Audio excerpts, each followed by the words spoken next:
அந்த இரவில் சிவாயால் தூங்கவே முடியவில்லை. அந்த ஒரு இரவு ஒரு யுகம் போல நீண்டு கொண்டிருந்தது. உன் புருஷன் ஒரு உதவாக்கார, நான் இல்ல. உனக்கு எவ்வளவு பணம் வேணும்?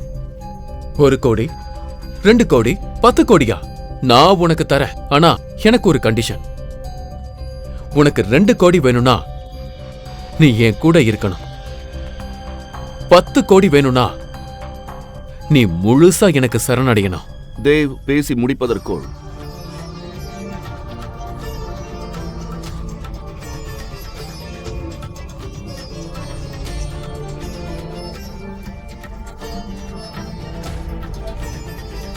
நீங்க எல்லாரும் என்ன பைத்தியமா?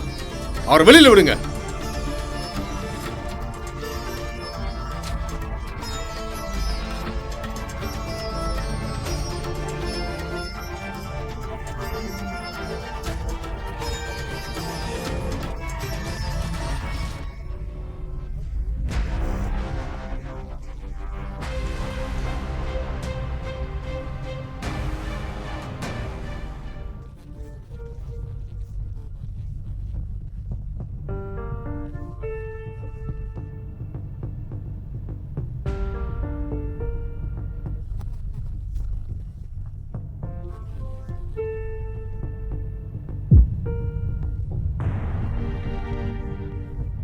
முழு வீடியோவை பாக்கெட் FM தமிழ் யூடியூப் சேனலில் கண்டு மகிழுங்கள்.